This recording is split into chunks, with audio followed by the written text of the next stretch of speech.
J'aimerais vous remercier pour cette invitation, pour vous parler d'un thème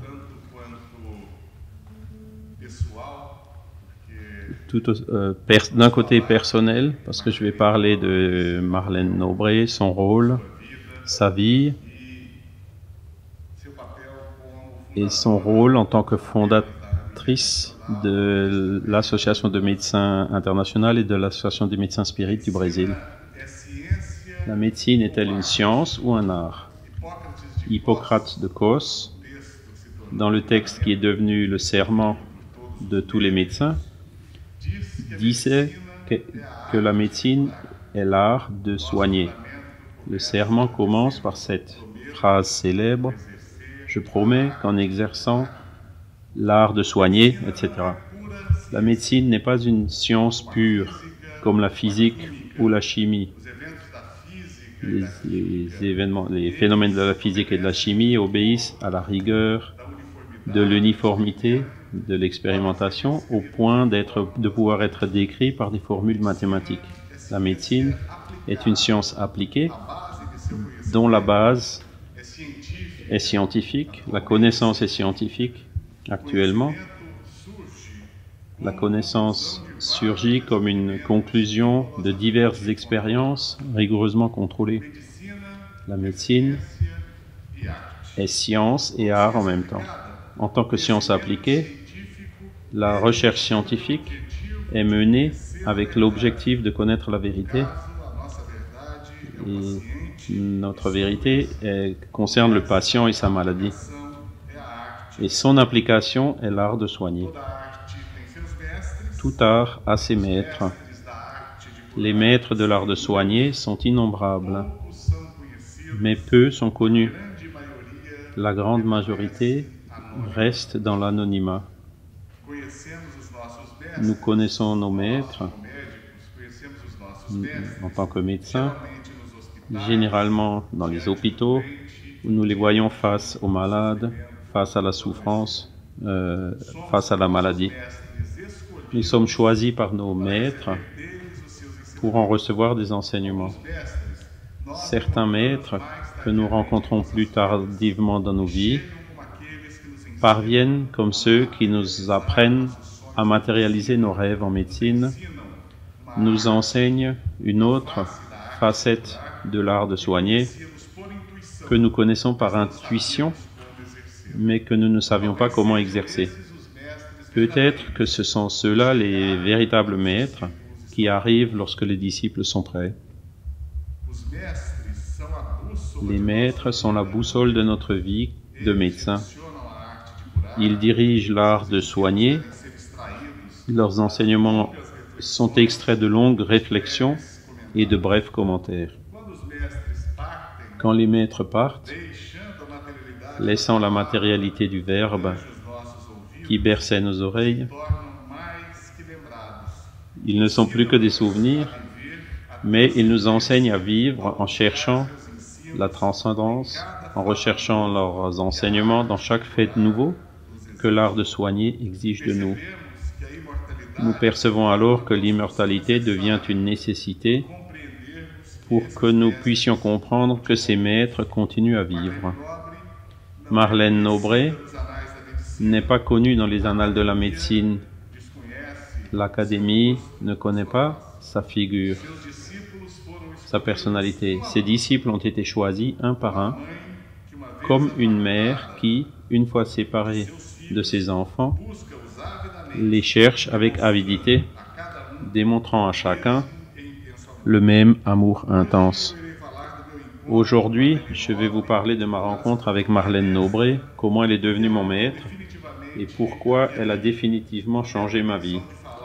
Je n'ai pas la prétention de parler de moi, mais plutôt d'une vie dédiée, de sa vie qui est dédiée à établir un pont entre la médecine et la spiritualité.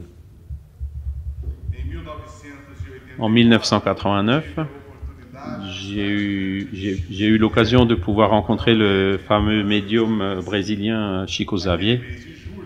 Et en ce mois de juillet, je connaissais déjà la publication, le bulletin du Médico Spirit de Sao Paulo. Et j'avais déjà lu plus d'une centaine de livres sur le spiritisme. Je n'ai rien dit au médium, mais j'ai reçu de lui une lettre écrite par l'esprit de Bezerra de Menezes, qui avait été médecin dans la ville de Rio de Janeiro au Brésil. Et donc une lettre qui était adressée à mon intention, et c'était une réponse directe à quelques questions inutiles qui alimentaient mes pensées. À cette époque-là, je questionnais le fait de devoir continuer ou pas la résidence médicale en endocrinologie. Et la lettre que j'ai reçue disait: mon fils, accepte là où tu es et accepte la conquête que nous te proposons. Tes inquiétudes n'ont pas de raison d'être, sauf en ce qui concerne la poursuite illusoire d'autres existences. Avec le temps, tu pourras comprendre l'importance de ta spécialité afin d'assumer les engagements pris avec la spiritualité avant ta réincarnation.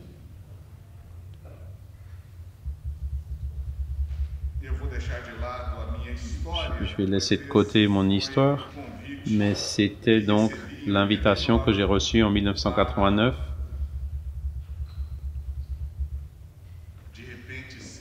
pour être invité peu après par Marlène Nobré.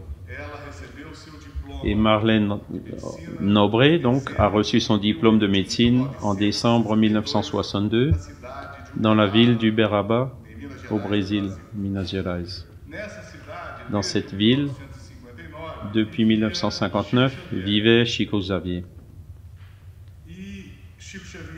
Ce médium a donc influencé de façon décisive la vie de cette jeune étudiante, marquant pour toujours ses actions de la jeune médecin Marlène Nobré à partir de 1962. La première recommandation de Chico Xavier à Marlène, dès qu'elle a eu son diplôme de médecine, c'est de l'inciter à ouvrir un centre spirit à son retour à São Paulo afin de pouvoir y travailler jusqu'au jour de sa mort, se dévouant non seulement à l'étude du spiritisme, mais aussi à l'assistance aux pauvres.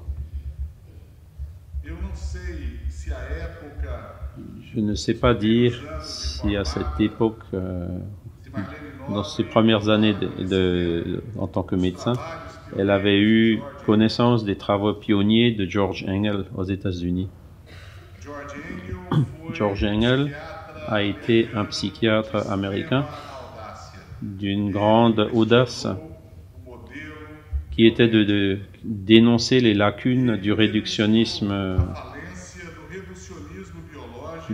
du réductionnisme biologique, en offrant à la médecine une compréhension de l'être humain. Et en 1977, il a publié un article fondamental pour la médecine: la nécessité d'un nouveau modèle médical, un challenge pour la biomédecine, publié dans la revue Science. Il y avait donc il a suivi une série d'autres articles recherchant donc ce nouveau modèle pour la médecine.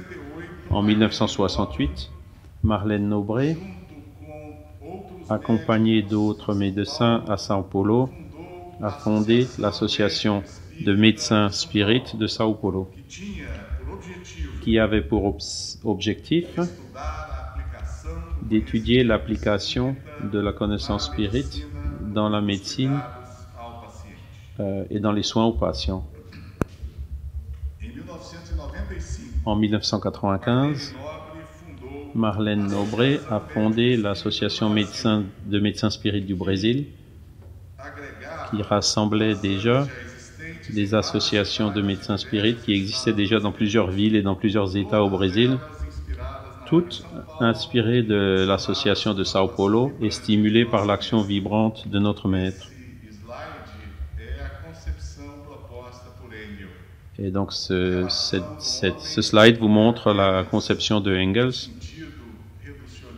La relation de l'homme n'est pas que dans un sens réductionniste, mais dans un sens plus large. Et la proposition de Marlène Nobré implique aussi le concept de l'esprit au-delà de tous ces concepts de relation proposés par Engels pour la compréhension de l'homme. En 1999, Marlène, avec des médecins d'autres pays, a fondé l'Association de médecins spirites internationale. Les pays fondateurs étaient l'Argentine, le Brésil, la Colombie, Guatemala, Panama et Portugal.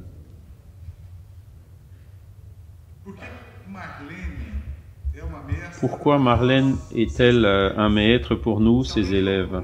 Si quelqu'un cherche un médecin parce qu'il présente un mal-être et une sensation de douleur dans la nuque et que pendant la consultation il présente une pression artérielle élevée, le diagnostic d'hypertension mènera à une série d'examens et de conduites qui sera uniforme dans n'importe quel pays du monde.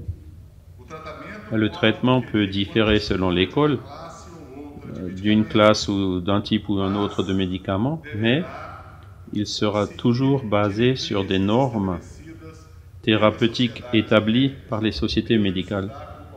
Il en est de même du diabète ou d'autres maladies chroniques ou d'autres maladies aiguës. Ce qui différencie un médecin d'un autre, c'est la façon dont il utilise son savoir, mais principalement la manière dont le patient est traité. Et ici, le terme traité, le mot traité, a un sens large de traitement de la maladie et de traitement de l'être humain, des affects, de l'établissement d'une relation de confiance entre le médecin et son patient. L'intermédiaire dans cette relation, c'est toujours la médecine, qui doit être respectée comme la source du soulagement de la souffrance et qui a comme règle d'or millénaire la phrase latine primum non nocere, ou d'abord ne pas nuire. Le médecin qui suit les préceptes de la science médicale sait donc que tout le cadre du savoir dispensé à tous ne devra jamais être modifié par la seule prétention d'un médecin ou d'un groupe de médecins en contestant les conquêtes accomplies depuis les premiers temps de la médecine jusqu'au jour présent, sans que ce nouveau savoir soit prouvé de façon exhaustive par l'expérimentation et par l'acceptation de la communauté médicale. Marlène Nobré savait réunir en elle le savoir tant recherché par les médecins. Elle n'a pas été connue comme auteure d'articles médicaux et pour son action forte dans le milieu spirit. Son action dans le milieu spirit n'a pas toujours reflété tout le savoir médical qui allait bien au-delà de la connaissance en gynécologie et prévention du cancer, qui était sa spécialité. Elle avait pour défi de comprendre la médecine par l'intermédiaire des livres écrits par André Louis, par l'esprit d'André Louis, et elle plongea dans l'étude des preuves suggérées d'une corrélation entre la conscience, ses répercussions sur la santé, la maladie et la survivance de l'âme. La contribution la plus notable de Marlène Nobré dans ce domaine, que je me permets d'appeler de médecine et spiritisme, est exposée dans ces 3 livres, Les masques de l'obsession, L'âme de la matière et La vie triomphe, ce dernier étant coécrit avec Paolo Rossi Severino et le docteur Maria Julia Prieto Pérez. L'obsession spirituelle n'est pas un terme accepté par la médecine, qui l'appelle possession, et la replace dans le champ de l'anthropologie médicale et de l'ethnopsychiatrie pour comprendre qu'il s'agit de manifestations culturelles de certains peuples ou de manifestations de maladies psychiatriques qui reçoivent des interprétations religieuses et culturelles diverses. Cependant, pour le spiritisme, l'obsession spirituelle est causée par diverses manifestations de troubles qui sont encore mal compris par la psychiatrie. Les travaux d'Inácio Ferreira, à l'hôpital Spirit de Uberaba, publiés dans 2 volumes sous le titre « Nouveaux itinéraires de la médecine », ont abordé l'obsession spirituelle comme un thème médical. Le psychiatre de la ville d'Uberaba a décrit l'influence pernicieuse des esprits comme cause d'internement hospitalier pour des maladies supposément contractées. Le docteur Inácio Ferreira, dans ses 2 livres, il étudie la cause de l'obsession spirituelle sur plusieurs patients qui ont été internés. Il dit que 30% des cas d'hospitalisation dans cet hôpital spirit de Uberaba étaient liés à une obsession spirituelle ou une possession et non pas une maladie cataloguée par la psychiatrie. Marlène Nobré, dans son livre Les masques de l'obsession, a esquissé de nombreux exemples de l'obsession spirituelle provenant des œuvres dans l'esprit André Louis, et elle a pu faire une classification complète des processus d'une manifestation perturbatrice, devenant un guide sûr pour ceux qui utilisent la désobsession dans les centres spirites, dans les hôpitaux spirites au Brésil, comme une thérapie complémentaire en faveur de plusieurs types de patients. Dans le livre La vie triomphe, nous voyons la seule recherche systématisée et méthodologique réalisée avec le médium Chico Xavier lorsqu'il vivait encore entre nous. Les messages reçus de parents proches des incarnés par ce médium brésilien ont été analysés minutieusement à travers l'instrument semi-structuré créé spécifiquement pour cette recherche, réalisée par Dr Marlène Nobré, et qui ont démontré l'incroyable capacité de ce médium Chico Xavier à recevoir des informations anomales avec une prévalence stupéfiante d'informations pratiquement impossibles à connaître au préalable par le médium. C'est un ouvrage qui a été écrit de façon simple, mais tout en étant une recherche scientifique. C'est dommage qu'il n'ait été publié que sous forme de livre et n'ait pas été soumis à la publication d'un article scientifique dans les revues médicales spécialisées.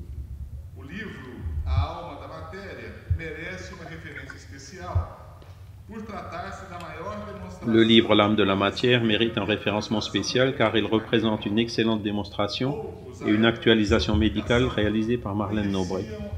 Peu à l'époque de sa publication connaissaient l'hypothèse de la conscience immatérielle écrite par Roger Penrose et Stuart Hameroff. Et lorsque Marlène Nobré a publié ce livre, elle a décrit la théorie développée par Penrose et Hameroff comme une hypothèse à examiner dans le détail. Cette théorie est très complexe, mais Marlène Nobré a su la lier avec des informations qui ont été apportées par André Louis dans le livre principalement Évolution dans les 2 mondes et mécanismes de la médiumnité, et elle a proposé une ébauche d'une théorie spirit de la conscience. Toujours dans ce livre L'âme de la matière, le docteur Marlène Nobré a étudié des expériences de mort imminente et y a trouvé dans leur interprétation une corrélation entre les phénomènes transcendants décrits par ceux qui étaient cliniquement morts dans une EMI et qui se sont rappelés pendant cette période de ce qui leur est arrivé et aussi avec des informations apportées par des médiums. Dans ses œuvres, principalement par ses dialogues nombreux avec ses disciples, Marlène a construit les fondements ébauchant un modèle de compréhension médicale de l'homme à partir du spiritisme, ayant pour référence les œuvres d'Allan Kardec et les livres reçus médiumniquement par Chico Xavier, par les esprits André Louis et l'esprit Emmanuel. Le modèle médico-spirit, ses fondements se basent sur une conception trinaire ou ternaire de l'homme. Selon le spiritisme, l'homme possède un esprit, un corps physique et un corps spirituel. L'esprit n'est pas un épiphénomène de l'existence, mais sa cause première. Il est donc immortel. Comme le dit Teilhard de Chardin dans son livre Le phénomène humain. Le corps spirituel, selon l'esprit André Louise, doit être conçu comme possédant une couche en lien direct avec le corps physique, appelé psychosome ou corps astral. Et le siège de la conscience, André Louise l'appelle le corps mental. Le modèle médico-spirit peut aussi être appelé un modèle bio-psycho-socio-spirituel immortaliste, l'immortalité de l'âme n'étant plus un postulat hypothétique pour les médecins spirites, mais le fondement de ces principes. La conception ternaire de l'homme permet qu'il se lie à la transcendance d'une façon plus objective, et la médiumnité, en tant que capacité de communiquer avec les supposés morts, est un phénomène naturel et non pas un don spécial. De la même façon, les expériences de mort imminente, les expériences hors du corps, des phénomènes au lit de mort, les mémoires spontanées des vies passées, en plus des communications des esprits à travers les instruments et la médiumnité, sont justifiées parce que l'essence humaine est spirituelle. Mais peut-être,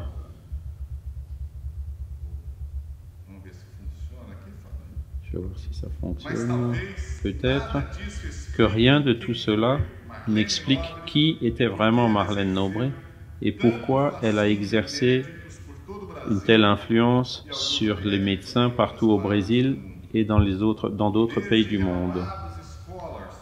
Chez des universitaires renommés et aussi chez des professionnels dont l'unique objectif était l'accueil des patients. Dans les 5 dernières années, j'ai beaucoup côtoyé Marlène, un contact quotidien. Nous avons échangé plus de 4000 emails. C'était difficile que chaque matin, je recevais pas, en me réveillant, j'avais pas reçu 2 ou 3 mails de Marlène. Et avant ça, notre première rencontre a eu lieu en 2001 et m'avait causé une très grande surprise. Lui étant présenté par un ami commun, j'ai reçu comme pour compliment un avertissement. Donc, quand elle m'a reçu, elle m'a dit « Dr Bezerra de Menezes vous prévient que vous devrez diriger l'association de médecins spirites de Goiás. » Je n'ai pas pu comprendre cet avis, essayant peut-être d'oublier le message que j'avais reçu quelques années auparavant par Chico Xavier. Cette année-là, j'avais été invité à parler au congrès de médecins de Sao Paulo, d'abord pour une petite conférence dans un petit salon, et j'ai été surpris par un message de Marlène qui venait par un des organisateurs de l'événement. Dr Marlène a dit que vu que l'un des conférenciers ne vient pas, Dr Bezerra a demandé que ce soit vous qui parliez dans cet auditorium principal.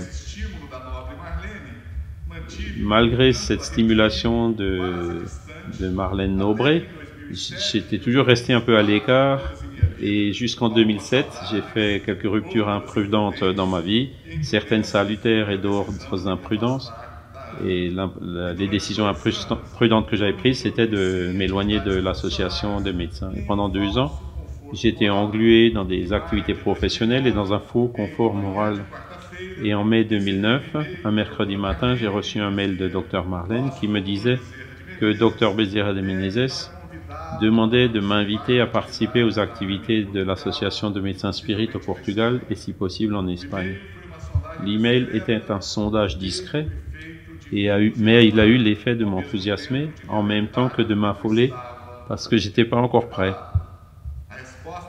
La réponse positive à l'email était immédiate, mais elle avait besoin de quelque chose de plus, de reprendre l'engagement. J'avais besoin aussi de reprendre l'engagement avec l'association des médecins spirites, donc le développement du modèle médico-spirit. Après quelques mois, j'ai connu mon épouse qui aujourd'hui me soutient moralement, physiquement et spirituellement. Et en juillet 2012, en septembre 2012 à Washington, en parlant avec le docteur de l'invitation reçue en 2009, je lui confiais qu'à ce moment-là, je passais des moments difficiles. C'est alors qu'elle me dit, « Georges, Bezerra a beaucoup insisté parce que tu gâchais ta vie en t'éloignant de ton engagement. » C'est alors qu'il a dit que nous ne pouvions pas te perdre une deuxième fois et qu'il fallait te donner une dernière chance. Alors je pleurais un petit peu à ce moment-là. Son œil brillait avec un immense sourire et elle me dit, « Et Bezerra a fait tout le travail complet, il n'a rien oublié. Il t'a donné l'équilibre, le travail et une épouse merveilleuse pour te soutenir. » Mon histoire avec Marlène se répète chez d'autres dans la vie de plus de 1000 médecins à travers le Brésil, qui font partie des associations de médecins spirites.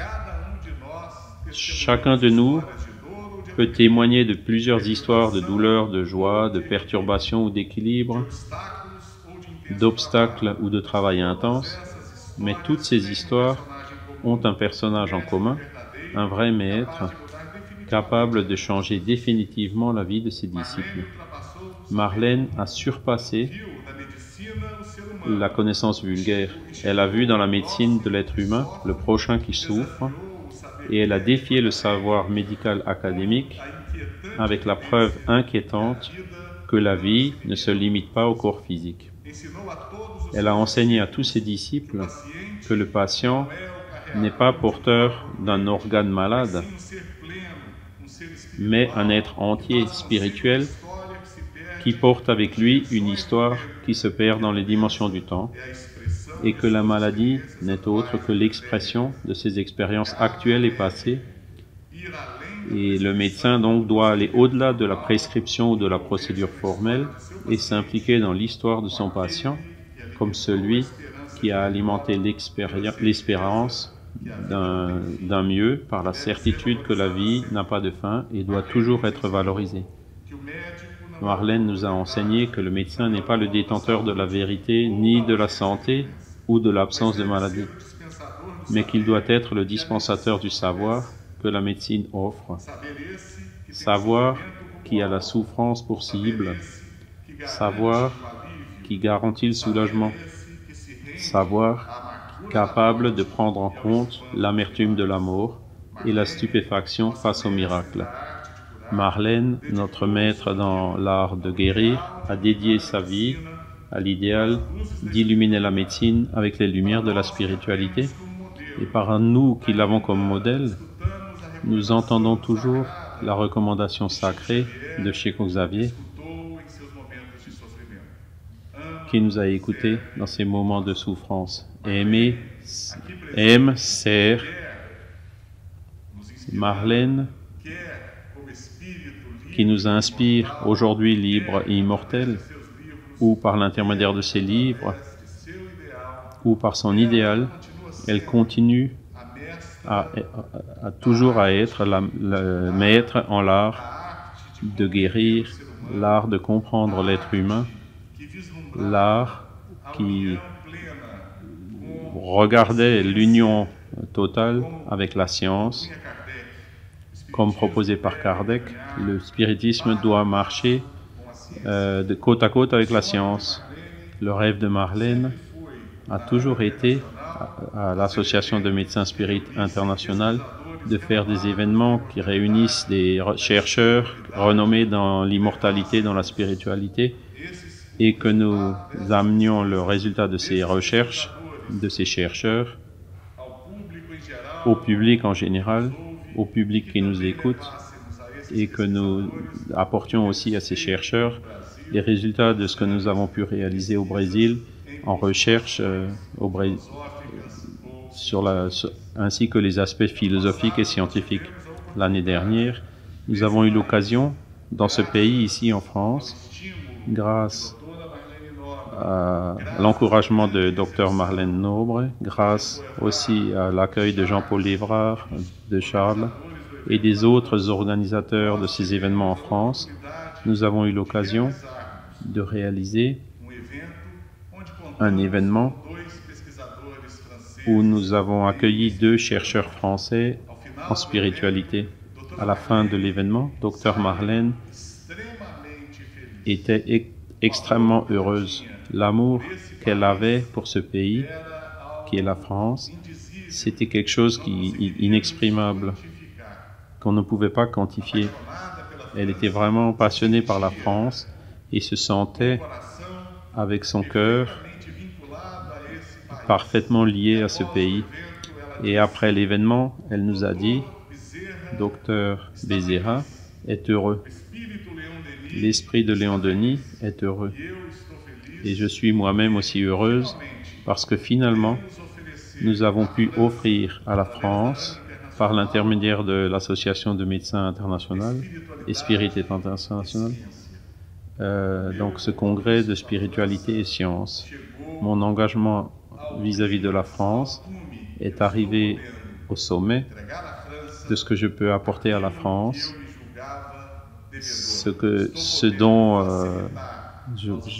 pour moi c'était comme une dette. Et je voudrais remercier les spirites ou les gens qui viennent dans ces événements, donc que j'ai l'occasion d'accomplir ce que j'avais promis de faire dans la spiritualité avant de me réincarner. Donc, Docteur Marlène, nous t'embrassons très fort et que Jésus puisse te bénir et que tu puisses rester en paix. Je vous remercie.